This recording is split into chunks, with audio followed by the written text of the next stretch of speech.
कहते हैं कि जब इंसान के अंदर हवस की भूख जागे ना, तो फिर वो भूल बैठता है कि कौन उनके रिश्ते में बेटे लगेंगे या कौन उनके रिश्ते में पिता लगेंगे।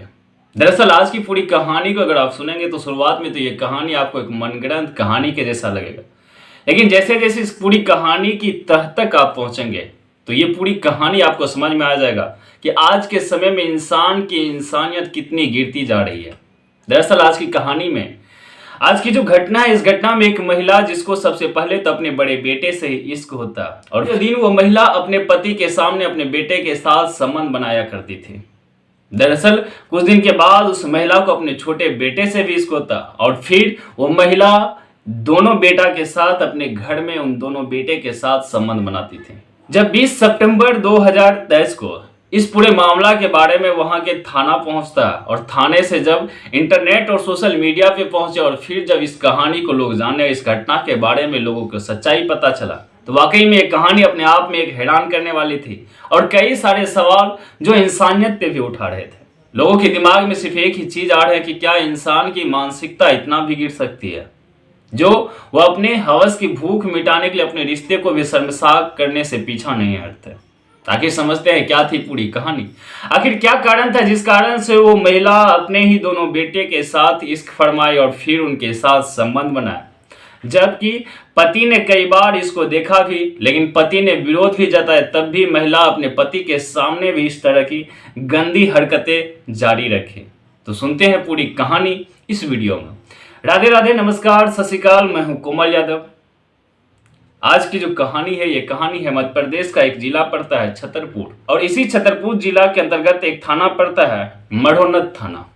समय होता है 20 सितंबर 2023 का। उसी थाना क्षेत्र के अंतर्गत एक गांव, जिस गांव के कुछ किसान अपने कामों के लिए खेत के तरफ जा रहे थे और तभी अचानक कुछ लोग, जिनको एक सफेद चादर से ढकी हुई कुछ चीजें दिखाई पड़ता। कुछ लोग तो हिम्मत करके उसके पास पहुंचते और पास पहुंचने के बाद जब उस कपड़ा को हटाया जाता और हटाने के बाद सीधा पता चलता है कि वो एक शव है, और उस शव को देखने के बाद किसी भी इंसान अपनी होश को वाकई में खो सकता था, क्योंकि उस शव के ना ही सर थे और ना ही उनके हाथ की कोई उंगलियां। लोग चीखने लगते हैं, चिल्लाने लगते हैं। उनकी चीख और चिल्लाने की आवाज सुनकर के आस पड़ोस के खेतों में काम कर रहे लोग भी दौड़ते हुए उस आवाज की तरफ बढ़ते हैं और कुछ लोग वहां पहुंचते हैं और उस चीखने और चिल्लाने की कारण पूछते हैं। आखिर क्या वजह था जो तुमने यहां से चीखा और चिल्लाया, आखिर कारण क्या है? कोई जंगली जानवर तो नहीं देख लिए? लेकिन जब लोग उससे पूछता है तो फिर वो बताते हैं कि यहाँ पे एक शव पड़ी हुई है, वो सब किसी महिला के, लेकिन उस महिला के सर भी गायब और उनके हाथ की उंगलियां भी गायब है। अब लोग हिम्मत करके फिर से उसके पास पहुंचते हैं। तब तक में ये बात आग की तरफ पूरी गांव तक पहुंच गई थी और उस गांव से निकलते हुए आस पड़ोस के जो गांव भी थी वहां भी पहुंच गए थे।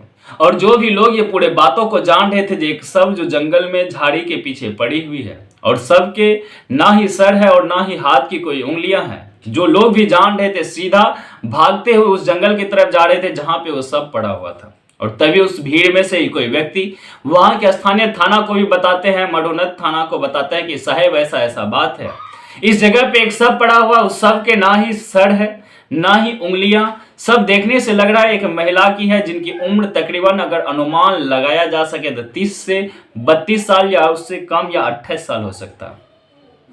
अब लोगों की बात सुनकर के थाने वाले भी तुरंत एक टीम के साथ उस जगह पे पहुंचते हैं। जगह पे पहुंचने के बाद सबसे पहले तो वो सबके पास पहुंचते हैं और पहुंचने के बाद पहले तो कुछ फोटो लिया जाता है क्राइम की सीन क्रिएट करने के लिए, आखिर क्या मामला था, क्या कारण है, जिस कारण से पूरी फोटो ली जाती है और फिर खोजबीन शुरू होता है। आखिर जब इसका शव यहाँ पड़ा हुआ है तो कुछ ना कुछ चीज जो आस पड़ोस में छुटी हुई होगी। जैसे ही कुछ पुलिस वहां पे खोजने का कोशिश करता है, कुछ दूर में पता चलता है कि उस महिला की जो हाथ की उंगलियां थी वो पड़ी हुई। अब हाथ की उंगलियां जैसे ही मिलता है तो मिलने के बाद फिर एक उम्मीद जागती है, अगर हाथ की उंगलियां यहीं कहीं आसपास में है तो फिर इस महिला की सर जो है वो भी कहीं ना कहीं इसी आस पड़ोस में होंगे। और फिर एक एक करके पुलिस और वहां पे उपस्थित जो ग्रामीण थे सारे लोग मिल करके उस सर को खोजने का कोशिश करता है कि आखिर इस महिला की सर कहाँ है। काफी देर तक जब खोजबीन होता है तो फिर उस महिला के सर भी मिलते हैं और जब उस सर को उठा करके उस धड़ जो पड़ा हुआ था उस धड़ के पास उस सर को रखा जाता है और रखने के बाद उसकी एक फोटो ली जाती है और फिर उस फोटो को लेकर के उसके गांव के सभी लोगों को दिखाया जाता है कि क्या कोई व्यक्ति जो इस महिला को पहचानते हो, इस महिला को जानते हो, या किसी के रिश्तेदार के कोई लोग है या कोई जान पहचान के भी लोग हैं तो आप बताएं, या कोई इस महिला को कहीं देखे भी हैं तो उस अनुमान लगा के भी बताएं, इस महिला की कोई जान पहचान के लोगों के बारे में भी बताएं। लेकिन वहां के स्थानीय लोगों से कोई भी पता नहीं चलता।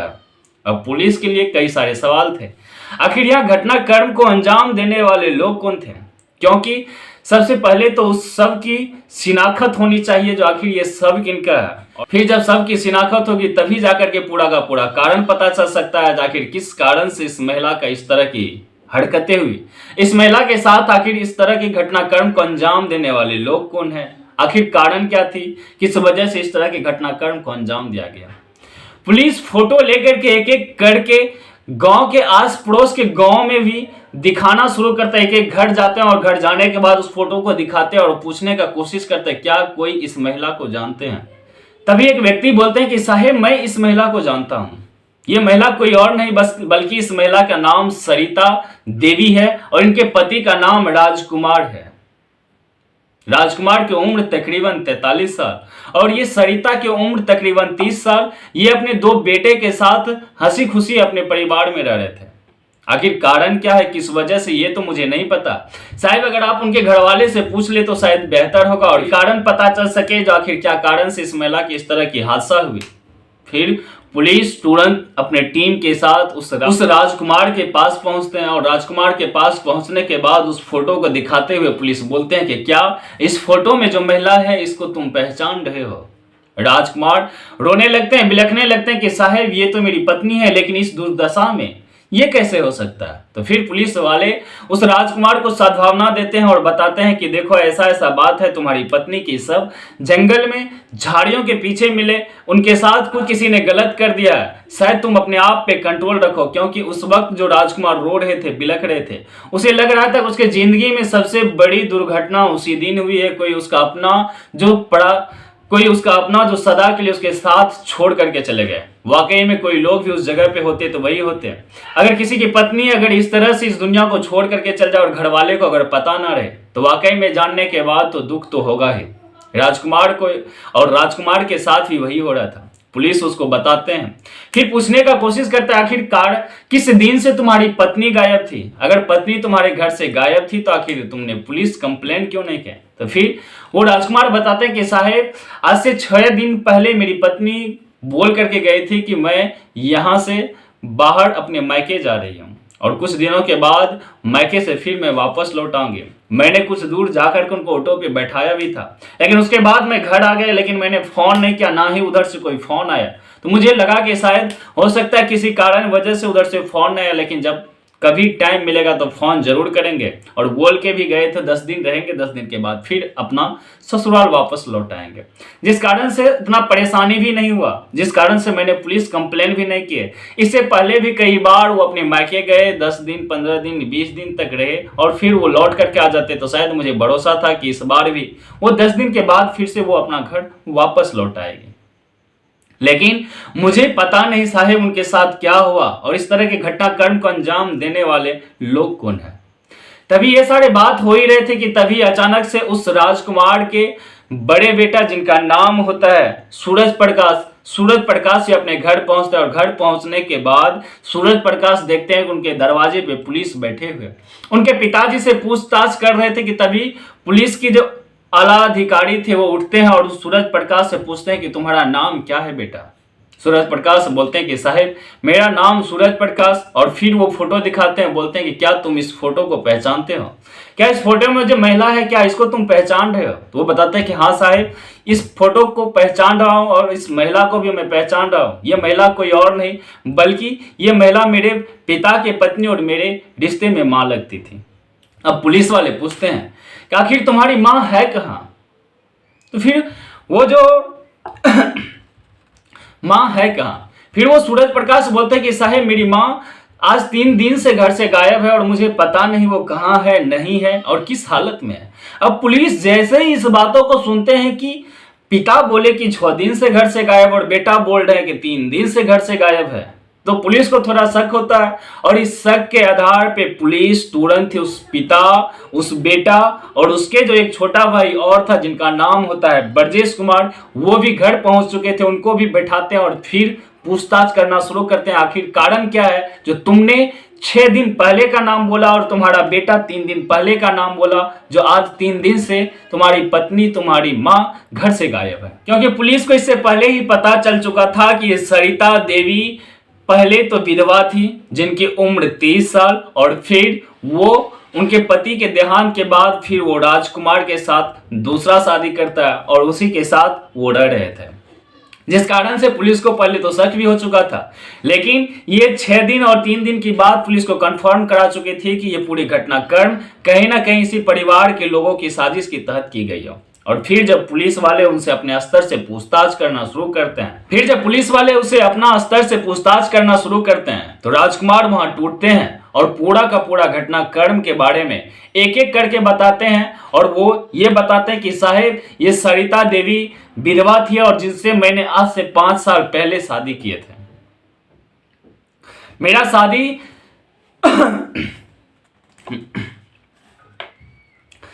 राजकुमार टूटते हैं और पूरी घटनाक्रम के बारे में बताते हैं। राजकुमार बताते हैं कि साहेब, मेरा नाम राजकुमार और मेरी उम्र तकरीबन 43 साल है। लगभग आज से 23 साल पीछे मेरा शादी हुआ था। शादी के बाद मेरा परिवार काफी हंसी खुशी से चल रहा था।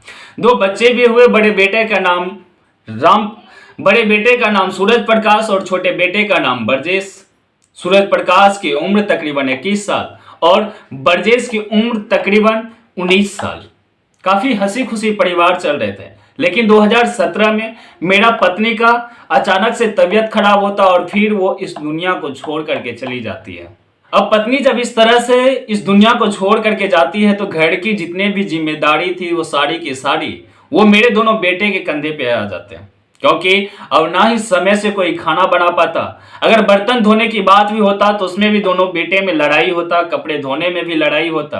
कभी ना ही साफ कपड़े पहन पाते, ना ही समय से खाना बन पाता। एक टाइम खाना बनता तो वही खाना दोनों टाइम खाना पड़ता। कभी कभी तो ऐसा होता कि मार्केट से ही खाना मंगा करके खाना पड़ता। लेकिन साहेब कितना दिन।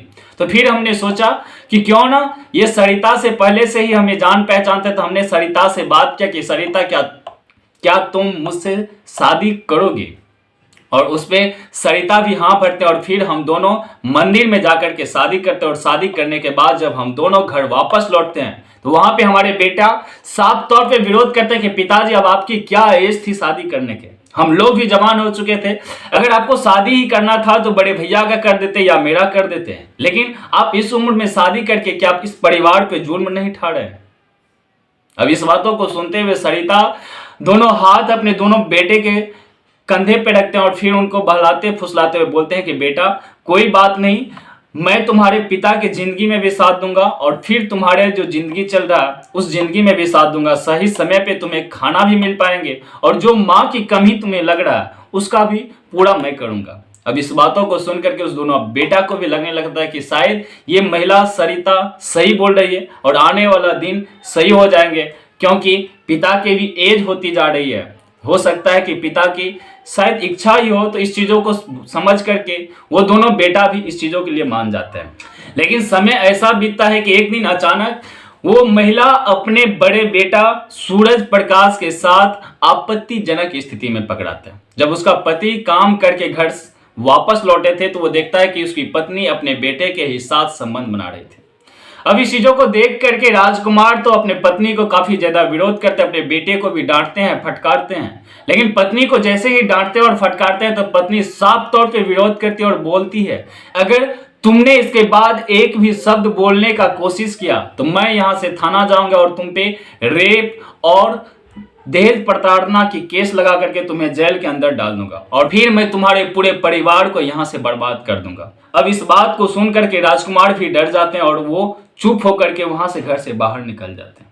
और फिर जब वो शाम को लौटते हैं तो वो कर भी क्या सकते थे, उसकी पत्नी तो इस तरह के वहां बात ही बोले थे कि वो डरे से समय से वो मानो एक बुरे सपने की तरह पूरा घटनाक्रम को बोल गए थे और अपनी पत्नी को बोलते हैं कि शायद तुम्हें ऐसा नहीं करना चाहिए। लेकिन इसके बाद से आयो दिन उस घर में वही घटनाक्रम को अंजाम दिया रहा था। जब भी पति उसका घर से बाहर होते या घर में भी रहते तो उस महिला को जब भी संबंध बनाने का मन करता है तो वो अपने बड़े बेटे के साथ संबंध बनाया करते। और महिला के मन इतना बढ़ जाता है कि एक दिन उसका जो छोटा बेटा ब्रजेश होता है वो उसके साथ भी संबंध बनाने लगता है। वो ब्रजेश को भी कहता है कि अगर तुम मेरे साथ संबंध नहीं बनाओगे फिर तुम्हारे पूरे परिवार को मैं बर्बाद कर दूंगा। वो महिला अपने हवस की भूख में इतने अंधी हो जाते कि वो भूल बैठते कि कौन से रिश्ते उनको शर्मसार भी करेंगे या कौन से रिश्ते उनको समाज में कलंकित करके रख देंगे। बस उस महिला को अपनी हवस की आग मिटानी थी, जिस कारण से वो महिला अपने रिश्ते में लगने वाले दोनों बेटे के ही साथ संबंध बनाते। यहाँ तक कि पति उस पूरा दृश्य को देखता रहता था, लेकिन महिला अपने दोनों बेटे के साथ संबंध बनाया करती थी। आयो दिन जब समय बीतते जाता है तो फिर समय आता है सितंबर 2023 का, जिस समय में वो परिवार के जो मुखिया थे राजकुमार, वो तंग आकर के अपने दोनों बेटे से बात करते हैं और उसका एक भतीजा होता है जिनका नाम होता है शिव, उनसे भी बात करते हैं और पूरे घटनाक्रम के बारे में बताते हैं कि ऐसा ऐसा बात जो मेरे घर में चल रहा है, शायद जिस कारण से आने वाला समय मेरा पूरा का पूरा परिवार ही बर्बाद हो जाएंगे। क्योंकि इससे पहले कई बार जब उसने अपने अपने बड़े बेटे सूरज प्रकाश के शादी के बारे में बात करने का कोशिश किया तो वो महिला साफ तौर पे मना कर देती कि अभी बेटे का शादी नहीं करना है, अभी कोई ज़रूरत नहीं, अभी मैं ही घर की सारी चीज़ों को देख लेती हूँ, जब ज़रूरत पड़ेगा तो मैं बोल दूंगी, अभी कहीं से भी कोई शादी नहीं करना है। धीरे धीरे परिवार वाले के सभी लोगों को समझ में आ चुका था आखिर ये महिला की मानसिकता क्या है। और फिर जब वो अपने भतीजे और अपने दोनों बेटे के साथ बात करते हैं तो फिर एक प्लानिंग तय होता है जो आखिर इस महिला को इस दुनिया से हटाया जाए। और फिर 19 सितंबर 2023 को एक प्लानिंग के अनुसार से राजकुमार अपनी पत्नी सरिता देवी को लेकर के वहीं उसके गांव के पड़ोस के जो जंगल थे उसके तरफ घूमने के लिए जाते हैं। और प्लानिंग के तहत जैसे वो जंगल में पहुंचते हैं तभी उनका भतीजा और उनका बेटा पीछे से उन पे वार करते हैं और उनके गला को तब तक दबा के रखते हैं जब तक उनकी जान ना निकल जाए। और फिर वो उनका जो भतीजा होता है एक कुल्हाड़ी लेकर के उनके सर को धड़ से अलग कर देते हैं और फिर उनके हाथ की उंगलियां को भी अलग करते हैं। सर आखिर इसलिए अलग किया जाता है कि पता ना चल सके आखिर ये सब किनका हो, जिस कारण से ना ही सब की शिनाख्त होगी और ना ही कभी ये केस के बारे में कभी खुलासा होगा। लेकिन कहा जाता है कि क्राइम करने वाले लोग कितना भी साजिश तरह से क्राइम क्यों ना करे, पुलिस अगर अपने आप पे आ जाए तो उसे पताल लोग से भी ला करके सलाखों के पीछे जरूर डाल देते हैं। और यहाँ भी होता भी कुछ ऐसा ही है। हालांकि उस परिवार के सभी लोगों, ये जो 4 लोग थे, ये चारों लोगों को गिरफ्तार करके पुलिस ने जेल भेज दिया। हालांकि इसकी पूरी उम्र क्या जेल के अंदर ही बीतेंगे या जेल के बाहर बीतेंगे, क्या ये फिर से समाज में घूमने लायक बचेंगे या नहीं बचेंगे, ये तो समय के गढ़ में भी छुपे हुए हैं और हमारी कानून व्यवस्था में ही बताया जाएगा कि आखिर इनको क्या सजा मिलने वाली है। हालांकि आज की कहानी यहीं खत्म होता है, लेकिन इस कहानी को सुनाने का मकसद किसी को परेशान करना नहीं, किसी के दिल को ठेस पहुंचाना नहीं, बल्कि समाज में घट रही एक सच्ची घटना से आपको रूबरू करवाना। हालांकि हमारी कहानी को कुछ लोग जो काफी दिनों से सुनते आ रहे हैं, तो मैंने सोचा कि आयो दिन अगर कहानी में आप कमेंट करते हैं तो आपका नाम लास्ट में जरूर लिया जाए। तो एक व्यक्ति है जो काफी दिनों से रोज कहानी को सुनते आ रहे हैं, जिनका नाम है सोहन लाल सेठिया, जो राजस्थान के रहने वाले हैं। धन्यवाद आपको। इसी तरह से आप प्यार दर्शाते रहिए और लोग भी चाहते हैं कि आपका भी नाम अगर कहानी के लास्ट में लिया जाए तो आप कमेंट में अपना नाम जरूर बताइएगा, अपना जगह का नाम जरूर बताइएगा, इसका भी नाम कहानी के लास्ट में जरूर लूंगा। तो फिर मिलते हैं कल एक और नई कहानी के साथ। तब तक आप खुश रहिए, आप अपना परिवार का ध्यान रखिए। जय हिंद, जय भारत, वंदे मातरम।